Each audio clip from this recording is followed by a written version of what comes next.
Hello, everybody. Welcome back to another episode of Bleav in Iowa. I'm Brady Beedon. He's former Hawkeye tight end Dominique Dafney. Logan not here today, but belt to ass all day against Minnesota. It wasn't ever close. Dom, I was, pretty confident Iowa could win the game. I wasn't going to, I never called for this.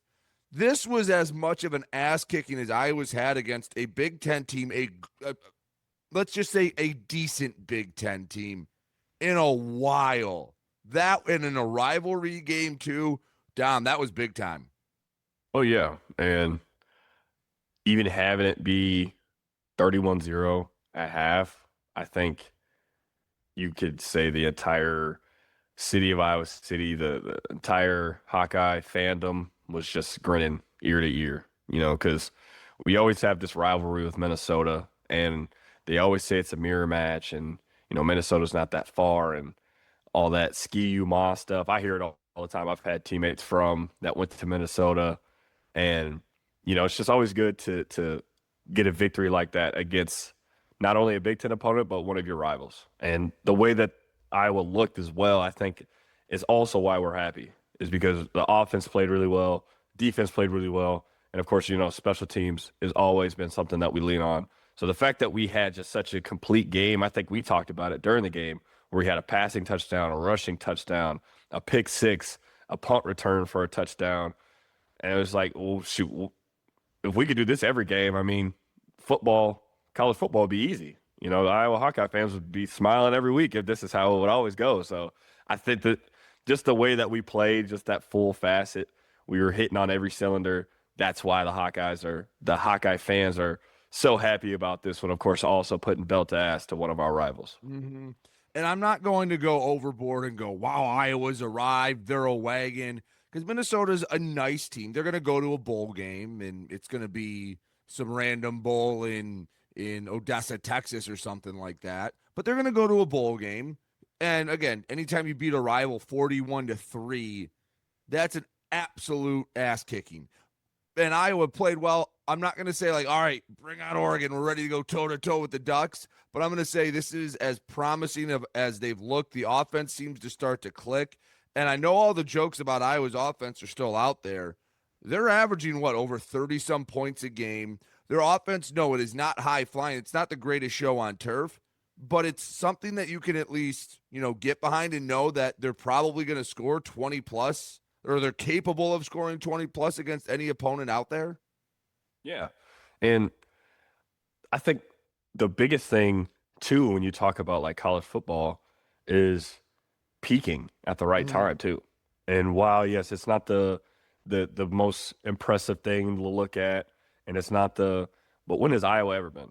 When have we ever, thrown like what they always talk about the last time we threw for 300 yards was when Nate Stanley was there. But Right. yet we keep winning games. Yet we keep being consistent. And I know it's sometimes it's tough for us to look at. And it's tough for us to look at other teams and say, they're able to show this outfit on offense. Why can't we catch up to the times? And we know it's frustrating to kind of have to sit and wait and be the team that everyone jokes about, and the offense that everyone jokes about is like, you guys still run I formation and you guys still use fullbacks and this, that, and the third. But at the end of the day, I mean, back in the day, they only ran the football. So obviously running the football works. It's never not worked. So I mean, you could say all the jokes you want, but at the end of the day, you never hear people say live and die by the run game.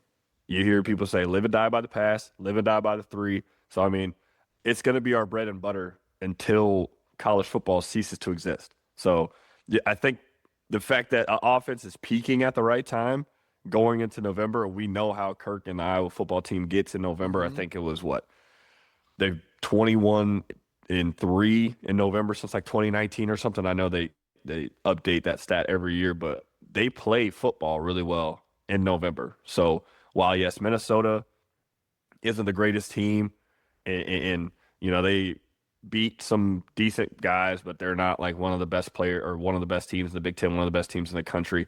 I think the way that the offense, the way that the defense, and the way that the Iowa team is looking in general at this time, peaking at the right time, is something that we could lean our hat on. Well, what's something that we've said and that Iowa fans have said for the last 10 years? Imagine if the offense was just average. If the offense was just, 61st in America and not 110th. Well, that's kind of where they are. In fact, I think they're a little better than that depending on whatever metric you use. And they don't beat teams 41-3. Like, they'll hold them to 3, but they'll win 20-3. It won't be in question, but it'll be frustrating. Listen, the offense is cooking right now. Granted, Oregon is going to be a tough test, but Dom, after what they did against Indiana, and I don't know if you read some of the comments after the game, that was a game that gave the Hawkeyes, the roster, a lot of confidence, because they said, man, we felt like we had that one and let it get away. And they've just been rolling ever since. I know it's bad math, but Indiana went to Oregon and got a win.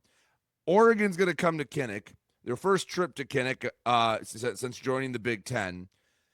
It's going to be a November game. Dom, I know you're planning on trying to have boots on the ground. If I'm an Oregon fan, I would not feel comfortable about this one. I'm not going to say the Hawkeyes are going to win, because it's going to be a tall, tall task, and I still have a lot of respect for Dan Lanning and the Ducks.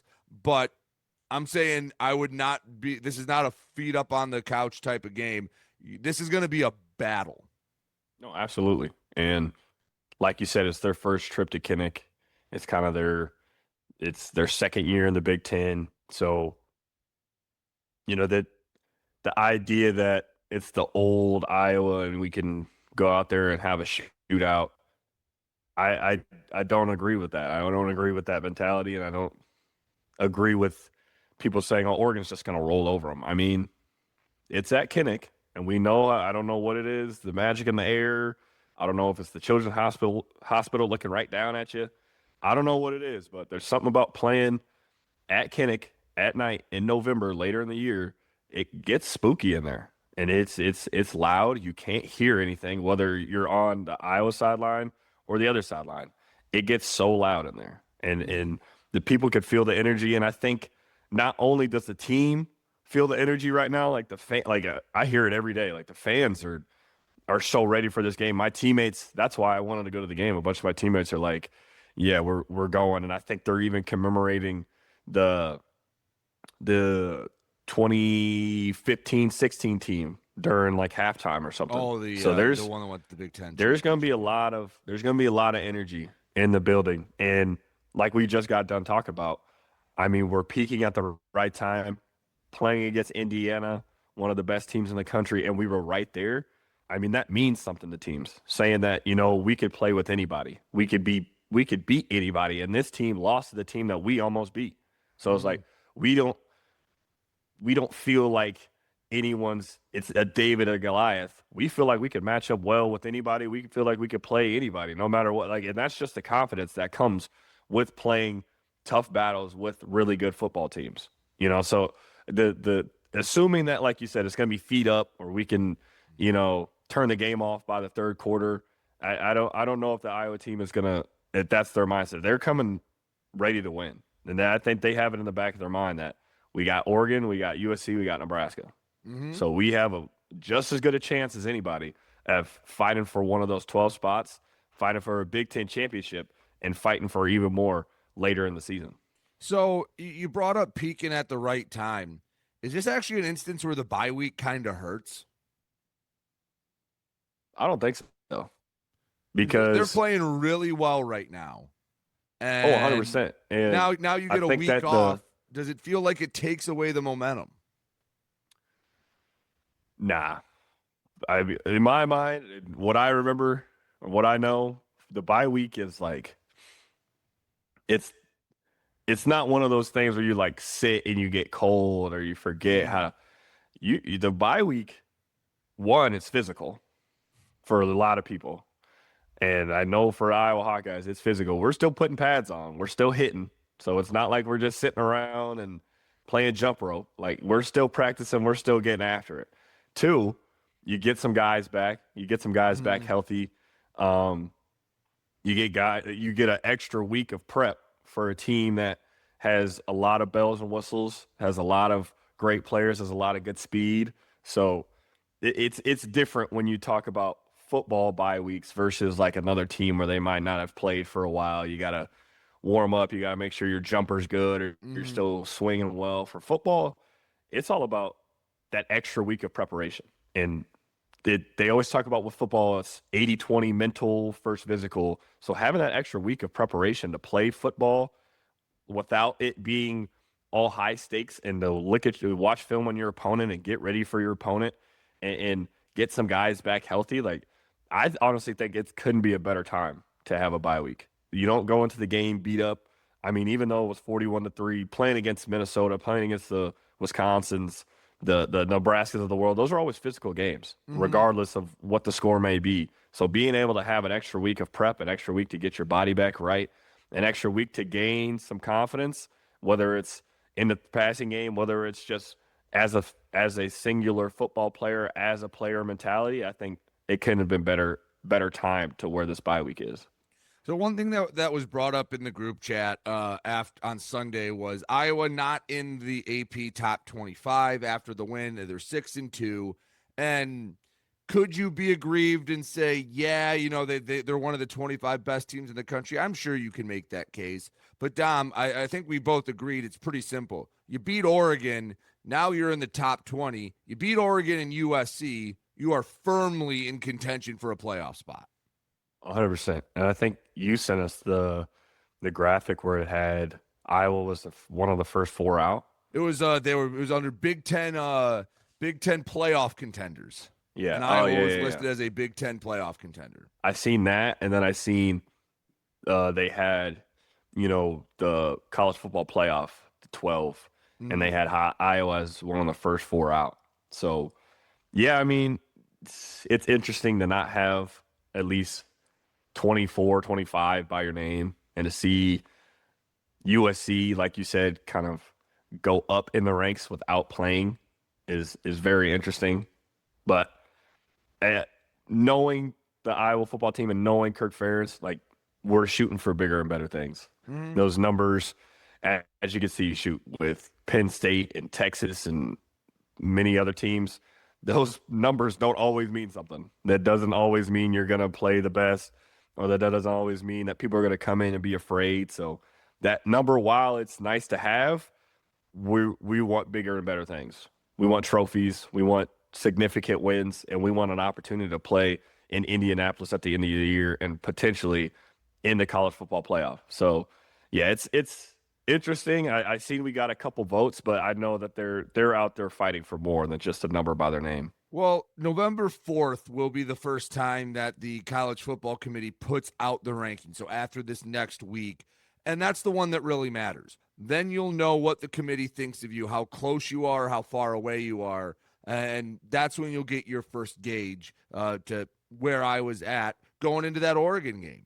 Because, again, that one could be that's kind of like, hey, they're the bouncer. You get in, you get to go into the club of potential playoff teams. Yeah, and I think I can't remember when it was, but or what year it was, but I remember we were playing and we were not like I wasn't on the team, it was Iowa, but we were playing and we were ranked. It's like, and just the feeling of like being ranked, I think sometimes, and I won't speak for everybody, but sometimes it gets to your head a little bit, having that ranked, whether it's 25, whatever. But I always know that the Iowa football team is just grimy. They're the underdog a lot of times. It's nothing that we're unfamiliar with. It's not unfamiliar territory. But I know, like you said, next week is what matters most. You can be pissed all you want to that we don't have a number by our name and this team does, or this. It is what it is. There are people who sit behind a computer who kind of decide that. So you can't really have too much emotion tied to it. You can't really be too upset about it. You have to focus on what the next game is. And that next game is those Ducks with green or O's on them. And that's what you have to worry about. So whether you're upset about it or not in the team, use it as fuel if that's what you need, if you really need that. But I know that, like I said, they're fighting for much more than a 24-25 number by the Iowa Hawkeyes name. All right, Dom, I mean, final thoughts from the Minnesota win. Again, not a ton to really dive into. Iowa played really well. Minnesota didn't. And it sets you up and gives you a little bit of hope for next week when Oregon comes to Kinnick. Final thought is there's a hole in that boat. So I don't know what ski you mom means. I don't know, row your, there's a hole in it, but definitely good to see them. It was just good to see the way they played. And I ran into I was back home in West Des Moines, so I ran into other Iowa fans, and I had an Iowa shirt on, and everybody was just high-fiving and of course, my mom and all of them went to Iowa State, and I was making jokes with them like, man, y'all looking forward to basketball season at this point, ain't you?